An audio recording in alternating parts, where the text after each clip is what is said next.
Hi, I'm Louise Fletcher and I help artists to find their own creative voice.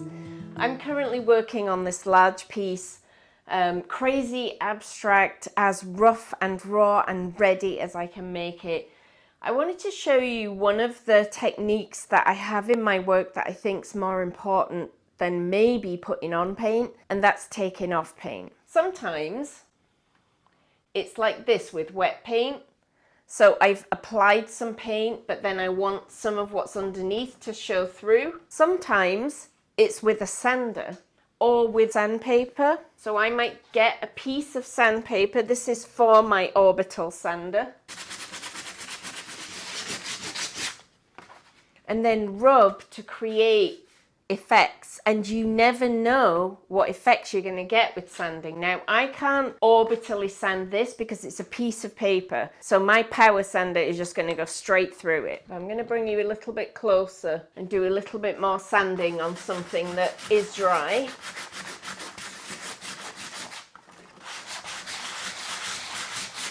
So you can see there that what's come through is a drawn line which was made with oil pastel. These are the kind of effects that you couldn't create with paint. That wouldn't look the same if you drew that on. Because it's been sanded through, it's textured with bits of the grey. So it's a lovely technique, but you have to be willing for surprises and for things to go wrong. The good news is, if I don't like that, then I can just paint it over with a grey again.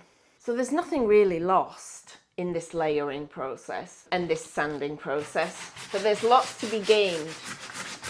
I can also sand the wet paint. It ruins the sandpaper, but it gives a different effect. When I'm working on a wood panel, I will use an orbital sander, and there are other videos on this channel about that. If you just look up sanding on my channel, you'll find the video for that, and there's probably a link below this video, hopefully, to the sanding video. But that's just the same principle. You're just taking a power sander and allowing it to go crazy. Now, I work on wood panels. If you work on canvases, that can be a problem. I have put holes in many a canvas, so much so that I stopped using them. It's expensive to do it that way. But removing paint as well as adding paint can be one of the most interesting ways to add effects to your paintings.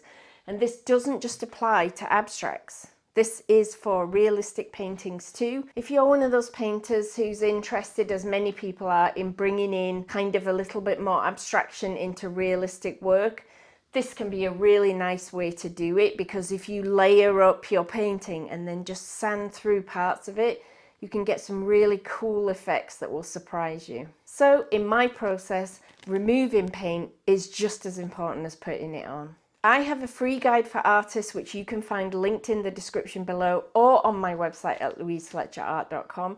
And this free guide is an ebook that you can download, no charge whatsoever, quite a short little book to read, and it just gives you 5 ways to find your unique, authentic artist voice. Sanding is one of my key things in my process. It might not be one of yours, but when you find whatever are your key things, your true artist voice can come through, and then we all benefit. That's it for me. See you again soon. Bye.